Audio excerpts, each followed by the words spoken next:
Hey guys, Eric here with Danielle Panabaker from a little show called The Flash. I think most of you have heard of it. I'm very happy to have you here, Danielle. Thank you for being here. Of course, my pleasure. And let's talk, finally, we're getting it to the next episode, Killer Frost. Yes, she's here. I'm so excited. Because I remember last time I even talked to you, we talked about the possibility still, and you said you were hoping. So what was it like when they finally said, okay, I mean, you did the tease at the end of season 1, but when did they tell you, how did they tell you, okay, we're actually doing it? It was at some point this season, in the middle of season 2, that I think Andrew told me that she would finally be coming when we went to Earth 2, which is awesome. And it's also a nice little way to sort of play with her and be Killer Frost, but not, be fully invested in that. There's still, there's 2 episodes where I play Caitlyn Snow and Killer Frost, so it'll be busy. So how do you approach playing Killer? Having played Caitlyn now for quite a while, how do you approach playing such a different version of her, both obviously physically, what she can do, and it looks like attitude-wise is very different? Was that so sort of fun for you to kind of rebuild her from the ground up? Absolutely. I think, it's such a cool opportunity to come play a villain on our show for anyone, I feel, because you really get to have fun and push the envelope and play and just have a great time and be, a little bit more over the top. It's a comic book world. So as an actor, to get to do that, especially in contrast to Caitlyn, who is a little bit sweeter and a little, hopefully a little bit more normal, was a great opportunity. We know we're going to see Robbie Amell return as a evil incarnation of Ronnie. And what was it like that for the two of you, who, again, this has been a very sweet couple, a very endearing couple. I have to feel like it must have been a blast, though, to just play like the dark side of that. It is, and Robbie's so wonderful. It's so great to have him as a co-star to get to work with, and we had so much fun just being, just having fun with the heightened everything of these guys. They're passionately in love in a way that's a little different than Caitlyn and Ronnie's was, so it was the best. As the previews seem to indicate, we see that Barry and Cisco travel to Earth 2, but Caitlyn's not one of the people who travels there. Is there a possibility, whether it be in this storyline or down the line, to see Caitlyn and Killer Frost meet? Would you be excited to do that? That would be awesome. I think very difficult as well. Technically, but I think it would be cool. Hopefully, though, Caitlyn will stay out of harm's way. Right.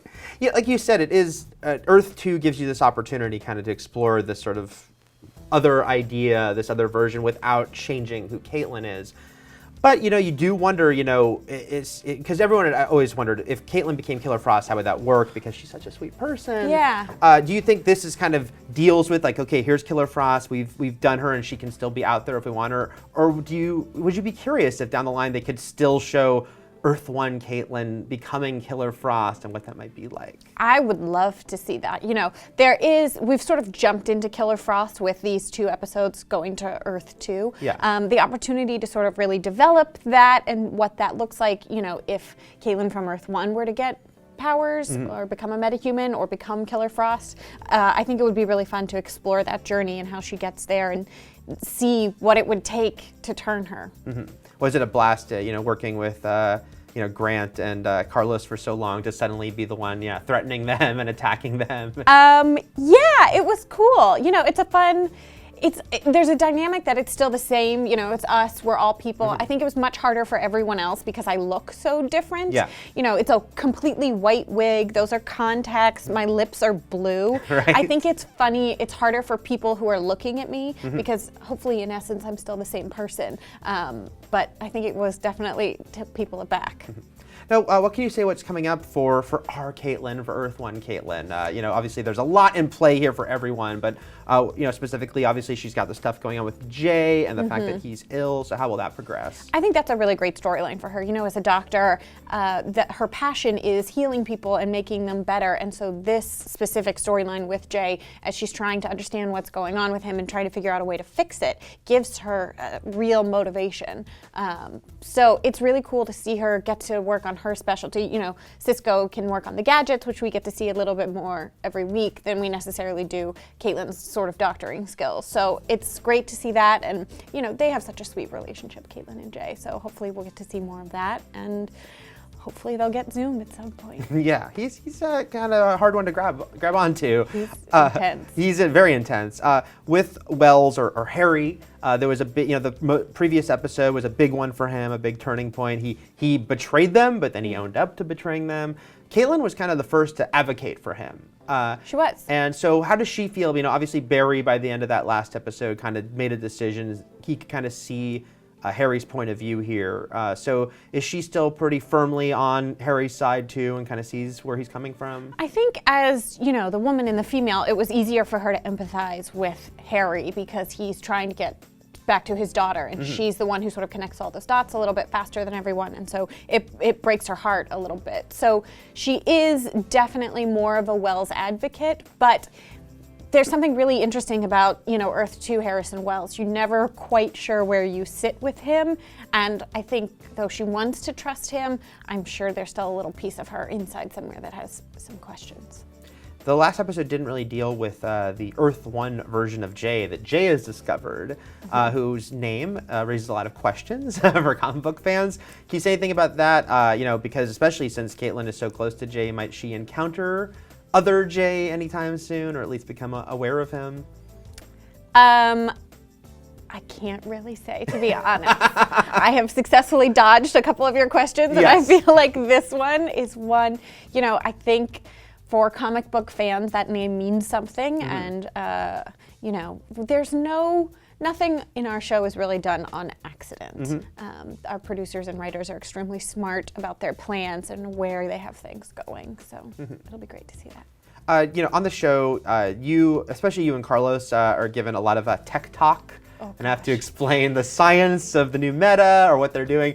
Have you gotten used to that? Can you get used to that? Some of the things they throw you and the words they throw you? I don't think there's any way to get used to it. I think, you just take a deep breath and you practice and you hope you get through it. We all have our different days that tend to have heavier dialogue, heavier scientific dialogue. So hopefully we're all pretty patient with each other as we sort of stumble through it.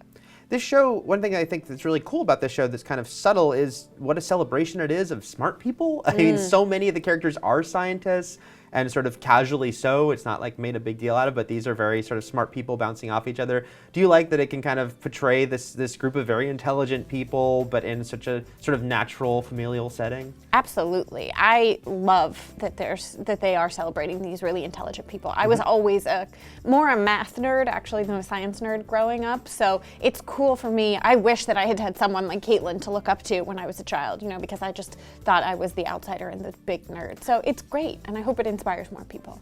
Jumping into this world, what's it been like, kind of encountering fans of The Flash and seeing how Caitlyn has resonated with people? It's been great. I mean, I feel very lucky. For the most part, I've been very warmly welcomed. People are so passionate, which I think is the best part about it, is they feel very strongly about all these characters, and I feel grateful mostly. You guys have done some big crossovers with Arrow, and I know that those are, a big challenge, and they can take a while. So what is the mixture there of how daunting that is, and how it's just the schedules must be a nightmare, versus how also, I'm guessing, also fun just to be able to bring all these characters together? It's great. I mean, yes, it is certainly daunting. I think this year, in one way, was a little bit easier because we all knew what we were getting into, but in another way was a lot harder because we were adding characters from a third show, Legends of Tomorrow. Yeah. So that did make it a little bit more difficult, but it is exciting. It shakes things up. We do 23 episodes, and hopefully, I think they stay different and unique, and the crossovers in particular bring a lot of different energies, and sometimes in some way I feel like it lets us highlight our strengths. Being on Arrow, you tend to see how the Flash characters can be a little bit lighter than maybe some of the Arrow characters.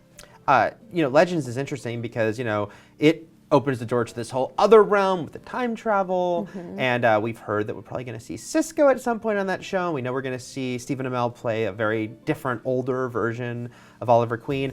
Would you love the opportunity, you're getting to play Killer Frost, an Earth 2 version of your character, but would you love on Legends to be able to pop up as whatever incarnation of Caitlyn they could think of? 100%. That's been my pitch to Andrew since I heard about Legends. I was like, well, if you go to the future, maybe Killer Frost is in the future. Right. I would love to do that. I also feel very attached to a lot of those characters. You know, obviously Firestorm originated on The Flash and was integral to Caitlyn and her story. And then, you know, Captain Cold. I feel in Brandon, who plays the Atom, who I worked with also on Flash, like I feel, I don't know, I want to go hang out with those guys again. Right. I think he's going to listen to that pitch. I don't know. He should. I'm going to take you in the Wayback Machine here because I'm a fan of Sky High. And yeah, and it was obviously your first feature film and a superhero story, but different than The Flash, although there is sort of some similarities as far as the lightness and fun of it. What was it like making that movie, especially with the group of, you look back at the actors and it's like, whoa, it's like Kurt Russell and Bruce Campbell and Linda Carter. I think I was too young to really appreciate what it was, which is almost better because I feel like if I was in that movie now, I would just geek out around them and probably wouldn't be able to keep it together. Right. It was the best. And, you know, there's also a really sweet sort of like John Hughes high school element to it. You know, the outsider, everybody, you know, the nerdy kid trying to make it in with the cool kids. It was the best. And it gave you superpower practice. A little bit, That's yes, right. for sure. I have to also bring up the fact that I myself am a giant horror nerd and Friday the 13th fan. So I have to ask, what is it like to be able to say, Jason Voorhees killed me? You know what? It's not something that comes up in general conversation. You don't open with that? But I do have a strong affection for Friday the 13th because, like, anytime it's Friday the 13th, I think it's good luck. It's not bad luck for me. I love it. Was that kind of a funny thing, like, you know, because it must be strange, like there is, you know, Jason and those movies are so sort of in the pop culture realm. Everyone knows them. Yeah. So is there a funny thing to actually be on a set and be like, oh, that's Jason, he's coming at me, and this is my death scene? I had so much respect for our producers, Brad Fuller and Andrew Form, and the way they so thoughtfully created that world again. It's not like they were just like, well, we'll just redo it and la-di-da. They were so thoughtful about it and did it with such purpose and intention, and I think it paid off. Well, thank you so much for coming in. My pleasure. And yeah, The Flash, I think you guys know, but it's Tuesday nights on CW. Danielle Panabaker, you can see her soon as Killer Frost, and Caitlyn all the time. Thanks, and there'll be plenty more of The Flash here at IGN.